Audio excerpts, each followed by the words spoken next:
This is a production of WTVI PBS Charlotte. The following episode of Charlotte Cooks is brought to you by Central Piedmont Community College and viewers like you. Thank you.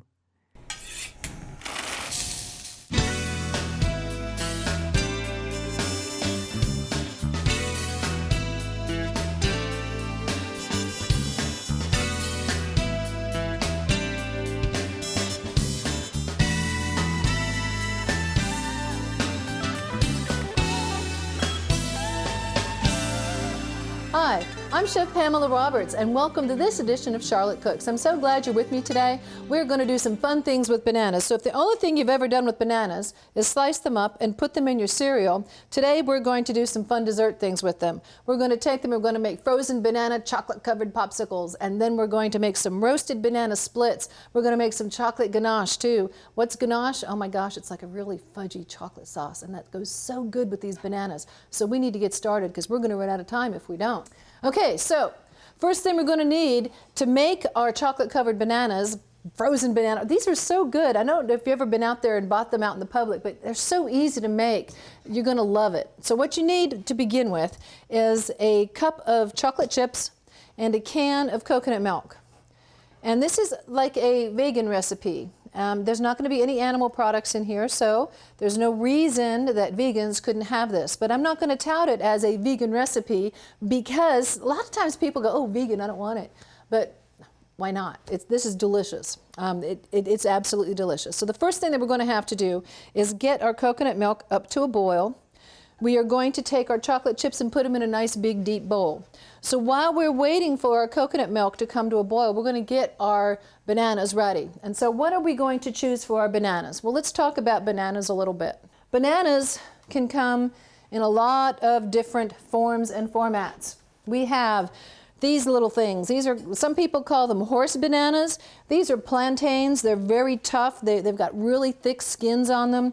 Inside, the banana is almost yellow, and this banana cannot be eaten raw. It needs to be eaten cooked. So basically, you'd peel them, you'd slice them, and you would fry them, or you would saute them. You could boil them if you'd like, but there's a lot of different ways of cooking plantains. But this is not the banana that you need for what we need. I just wanted to show you some of the varieties. We also have some of these red bananas. Red bananas would be fine to do with this. What we're looking for is a longer banana, though, for our banana pops. I also have some bananas over here that have longer bananas on them. We're going to use these for our roasted bananas. But one thing you want to look at when you're looking at bananas, if you hear the word green tip, all that means is that there's green on the ends of the banana, and that means it's nearly ripe. When you see the brown marks on the banana skins, that means these bananas are perfect for eating, so don't wait too much longer before you eat them. If the bananas have a tendency to go completely black on you, just throw them in the freezer and make some banana ice cream out of them. All right, we got to go back over here to our ganache for a second, because our coconut milk is boiling. Well, almost boiling. I just stirred it. We're going to come back over here. So what we're going to do for our banana pops is we are going to take some bananas, and I think I'll just do about 4 of them for you right now, so you can see how they go. They're a lot of fun to make. Peel your bananas, take the peels off. Sometimes if you have a banana that's kind of hard to peel, it may be easier to peel it from the bottom than it is from the top.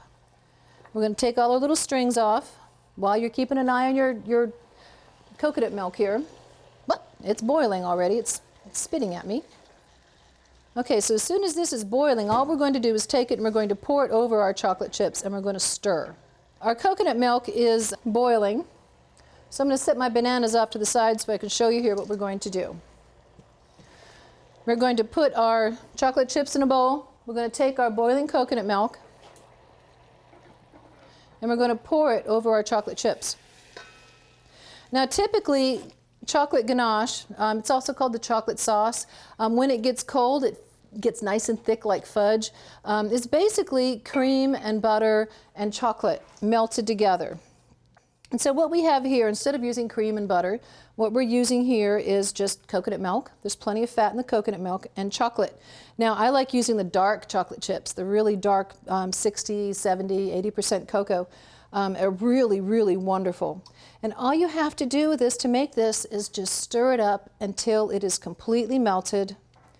and combined. Now it takes a little bit of time to bring it together, but you can see how it's coming together down here. You can see that. And all the chocolate melts. Did you know that chocolate holds its shape when it's melted until it's stirred? So if you take chocolate chips and you put them in a double boiler and you just let them sit there without stirring them, they'll hold that little chocolate chip shape until you stir it. Chocolate will look shiny when it's melted. And so that's all we're going to do with this right now, okay? It's all melted and we just want to let this cool down just a little bit so it can become just a little bit thicker, okay? So now I'm going to get my bananas all ready. So I'm going to set this off to the side, okay? If you're in a real hurry, you could put it over a little bowl of ice if you like. So now we got our banana. We're going to peel another one just so we can do 4 of them so you can see how it's done. These go together very quickly and very easily. You want to make sure all the little strings and all the little peeling parts are off of your banana.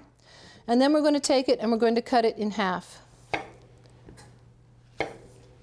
Very easily.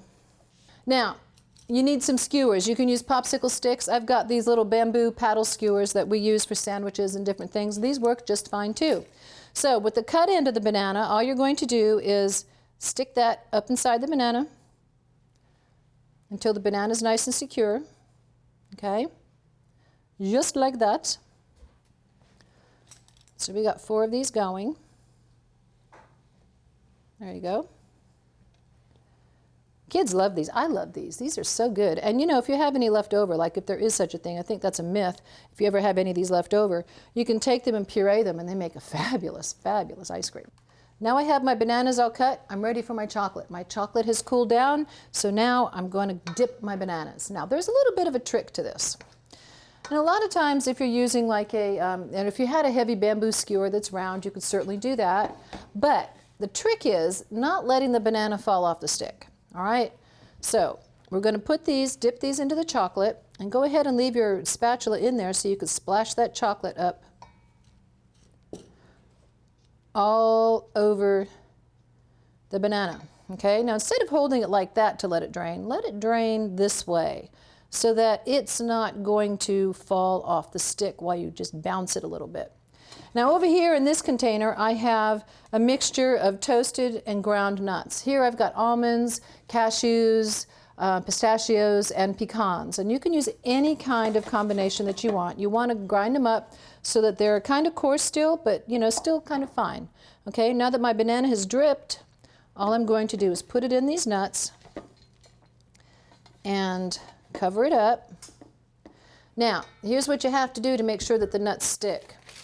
Take a piece of parchment paper, and I've cut it into a small rectangle. And you're going to take that banana, and you're going to put it in the middle of this parchment paper, and you're going to roll it up. And you're going to take a little piece of string, and you're going to just tie it, just so it stays on there. Okay, you don't have to tie it in anything fancy. Just make it go around once or twice so you can tie it. And this helps hold the nuts together so they don't all fall off of the banana while they're freezing. I put them on a little sheet pan, and I'm going to do a couple of them again. Okay? Dip them in, use your spatula to cover them up, hold them so they drain.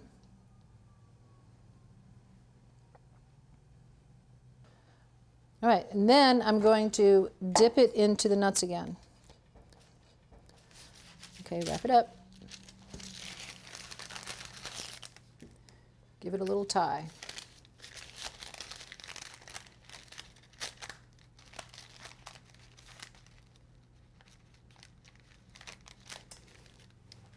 Okay, one more. There we go. Look at that. Yeah. Okay, plop it in the nuts, cover it up, wrap it up, and then the last step in this whole procedure here is to freeze these little babies. There we go. Now how hard is this? Y'all can do this. You can all do this in a heartbeat. So if you ever have any leftover bananas, this is what you do. Now, here's something else that you do if you have leftover bananas, or just bananas that you want to do something with. I'm going to take these and put these in the freezer. I'm going to put these in the freezer. I'm going to go ahead and take the ones out that I have done already, because they need to thermalize a little bit before we can actually use them, because they get really, really, really, really hard when you freeze them. So before you can eat them, you got to let them sit out for a little bit. So what we're going to do next is we are going to work on making a roasted banana split. Now this is absolutely delicious. I'm going to choose my larger bananas for this, okay?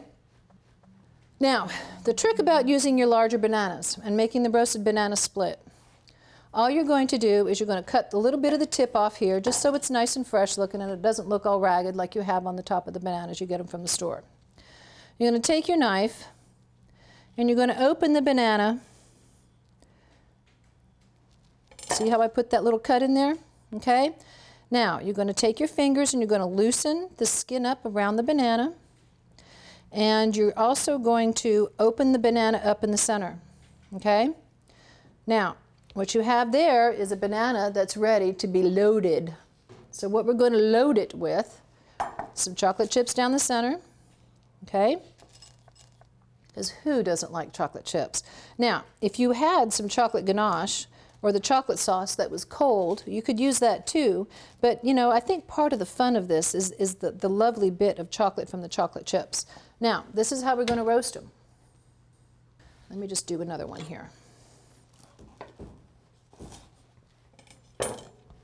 Show you how that's done again. I'm going to take the banana.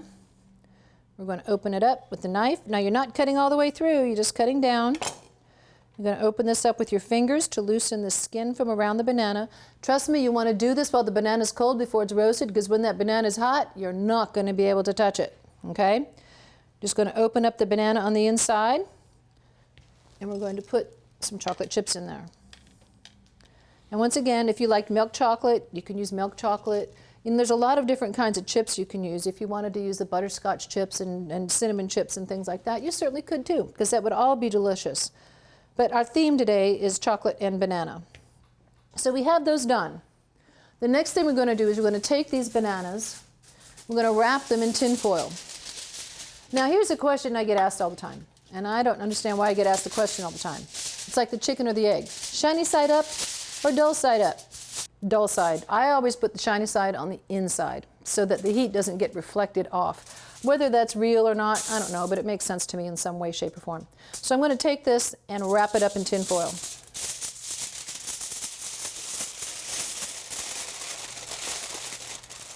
Okay? Make two little boats. Make another one for the other one. Oh, shiny side in.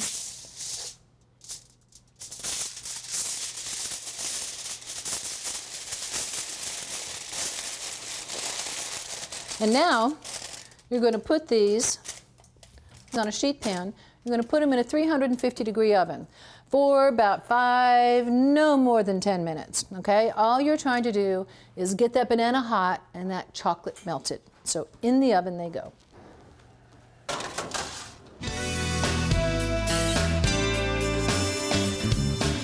I'd like to take a few minutes and talk to you now about how to select some quality pots and pans for your kitchen. I get asked all the time, can't I go buy those pots and pans that we use in a restaurant? Well, yeah, you can, but they're really not what you really want to have at home, and I'm going to show you why. Usually when we're dealing with something that is for a restaurant, we're dealing with something that looks like this. This is made out of solid aluminum. The aluminum is a really good thing to choose for pots and pans because it dissipates the heat evenly, but if you put acid products in this, you're actually getting aluminum into your food. What we use at home for the same style of pot and pan is this. This is a wonderful, well-made pot. This will eventually get beat up, and I looked around the kitchen to try and find some things that we can show you how they get beat up. They get dented, you can see they get burned, they get all kinds of things, and they're not perfectly round right now because of the way they get thrown around in the kitchen, and they're designed to get used up and thrown away. In a kitchen, we go through these like crazy. You can see all the dents in the bottom of this. See all that happening? And all of this stuff, get the rounded bottoms on them because these are all made out of aluminum. See how the oil and the fat stick to the bottom and they burn and you never really quite get them clean enough. That's really not what you want to have at home. In the restaurants, we go through these things. We buy pots and pans brand new all the time. At home, you don't want to do that. You want to make a quality investment that's going to last you. If you buy real quality, you can pass these things down to your children so they can last for generations. And I showed you this pot. This is a wonderfully well-made pot. Now, one thing you want to look at is something that would have layers. Now, the construction will tell you whether it's layers. Now, this one has copper and aluminum on the inside, and it's surrounded with stainless steel, which means it doesn't just have the copper or the aluminum on the very, very bottom. It's all the way up to the top and sandwiched into this whole pot. So you're going to get the even heating all around. The other thing you want to look at is the handle. If the handle is solid onto the pot, like this one is, this handle is going to heat up a lot quicker than a handle that has a little bit of a flare in it at the end. You also want to look for a handle that's got some good solid rivets on it, that's held very, very firmly to the inside of the pot and the outside of the pot. You also want to see if it has something to hang it up with, because when you buy really nice pots and pans, you end up getting a pot rack, you hang all these up because you kind of want to show them off, okay?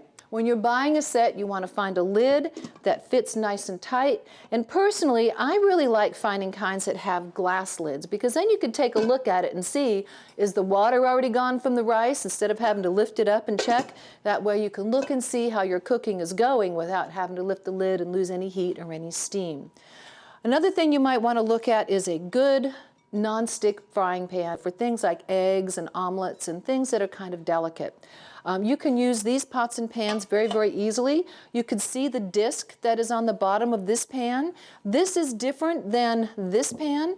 This is all clad on the inside. The entire pan is clad with the copper and the stainless steel and the aluminum sandwiched all inside of here. This is an example of a pan that has a disc on the bottom of it. Can you see that? It's just, you could see it, you could feel it, okay? So when you go and you're looking for your pots and pans, you want to pick them up, you want to feel them, you want to see that they feel good in your hand. You don't want to have something that's really lightweight, because when you put it on the heat and you turn that heat up to high and you walk away, whatever's in your pan is going to really burn much, much faster than when you have a solid heavy bottom or an all-clad bottom like these. These will be more forgiving in your cooking, and you'll burn fewer things than you would if you bought cheap, thin pans that don't cost a lot of money. When you invest in a set, get a basic set, so you have a stock pot, a couple varieties of pans, a couple varieties of pots with lids that could be interchangeable to different things. One last tip I'm going to give you about your pots and pans: don't put them in the dishwasher. And if you happen to buy those kind that are black on the outside, putting them in the dishwasher will remove that anodized from the outside, and you'll end up with like a really pale, white, ashen looking thing. So some good points for starting off and buying a selection of pots and pans that are going to last you for a lifetime. So, we had some bananas that we took and we weren't going to eat them, so what are you going to do with them? Well, what I did was I took them and I put them in the freezer and I froze them. So then you take them out and they get to be these lovely little drippy messes. What we're going to do with this is we're going to take these and turn these into banana ice cream. How do you do that? Easy, easy, easy. You need a food processor, and for our food processor I'm going to use a Robocube. So, frozen bananas. You're going to take the bowl of a Robocube food processor, whatever. You're going to peel your bananas. You need to take them out of the freezer for a few minutes before you peel them, or else you'll freeze your hands because they get really, really, really cold. You're just going to peel them, take the peel off, and sometimes if the peel doesn't come off well, you may have to use a paring knife to peel them off. All right? Get all the goopy off of there. And now, at my home, what we do when we freeze bananas, we always freeze them in the peel. I've found that if you peel them and freeze them outside of the peel, they get to be like little black slimy messes, and it's just not very appetizing. And so freeze them in the peel them frozen, and all you have to do for this ice cream is put it on the processor and puree it. That's all you do. You can add some vanilla, and if it's too thick for you, you can thin it out with some almond milk, which makes it lovely. Okay, so now we're ready to process. Wipe my hands off.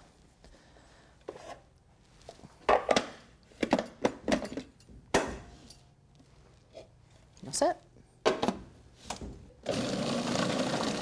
That's all you have to do. You might want to look at it and see if it needs a little almond milk to thin it out a little bit. All right, after it processes a little bit, you want to stop, you want to look at it, you want to see if you need to mark it down any, or you're also checking to see if there's any more lumps and bumps of banana in there. I don't need to add any milk. I'm not going to, but if you wanted to, you certainly could. But once again, I think it's at the perfect consistency. Look at that. Okay? Beautiful, beautiful frozen banana. Now, what I can do with this, when you're serving ice cream, it's always a good idea to use a frozen bowl. So in my little freezer here, I've got some frozen bowls, and I love these things. So then you're going to take your ice cream, you're just going to scoop it into your little serving cups and pop it back into the freezer. Okay? It's going to be like a soft serve ice cream, but it's delicious. And you know what else is really good with this? Take a little bit of your chocolate. Put a little bit of your chocolate over there. Ha ha ha. Chocolate banana ice cream with some nuts on top. And uh-oh, we got other things to go on there too, but I'm going to show you in just a moment. Put it back in your freezer till you're ready to serve. Okay? All right, so now we've got that banana ice cream in the freezer. While we're waiting for our roasted banana splits to finish, we're going to go ahead and unwrap some of these frozen banana pops. And what I'm going to do is I'm going to lay them out on a long flat plate. So all you do is just take the paper and string off. Look at that, isn't that great? And that's just so delicious too. They are absolutely scrumptious, if we can say that. We can't spell it, but we can say it. See how the nuts just stayed on there ever so nicely? And like I said, these need to come up to temperature a little bit after you take them out of the freezer, just so you can get a bite out of the banana.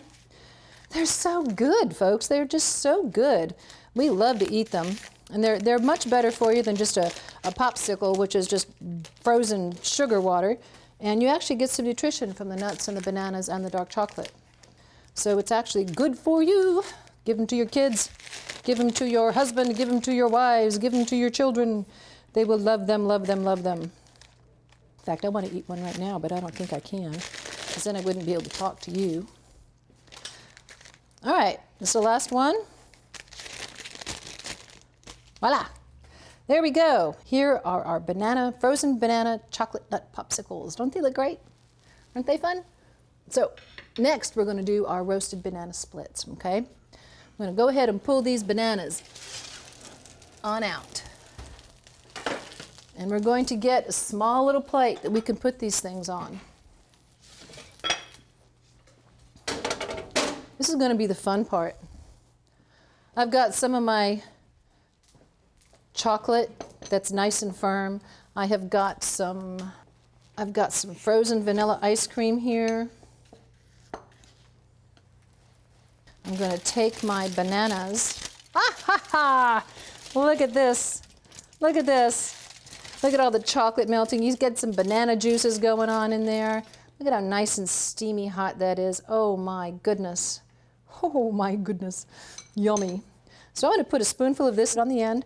Banana splits. You can use whatever ice cream you want. We're using chocolate and vanilla today. We're using chocolate. We're using vanilla.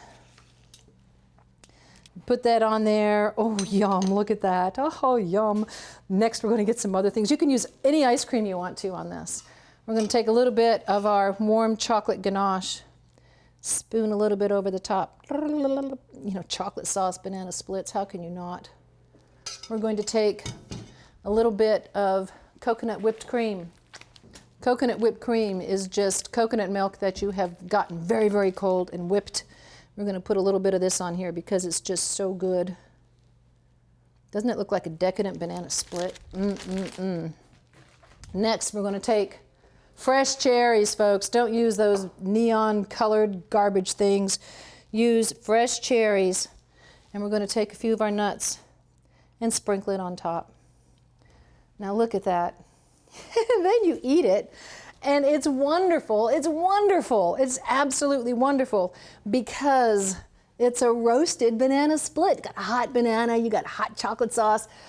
If you wanted to, you can even add a little squirt of, you know, banana splits are all about the decadence, caramel sauce. caramel sauce. Yummy.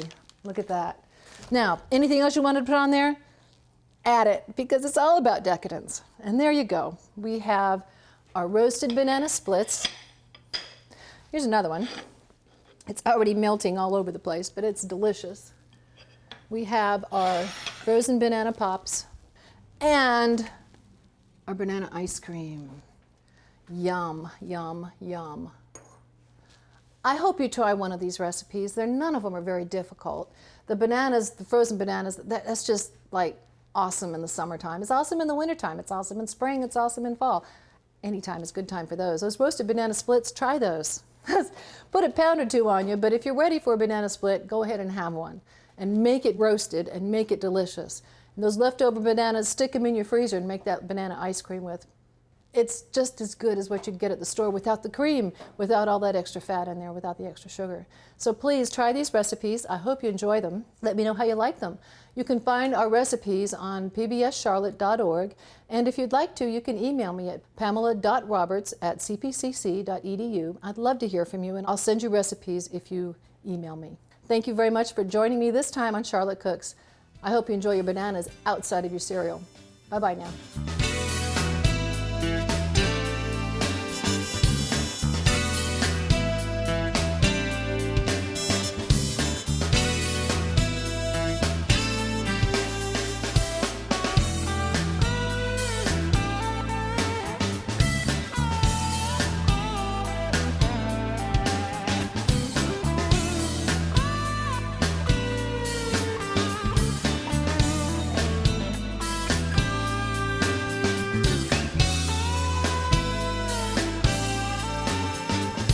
A production of WTVI PBS Charlotte.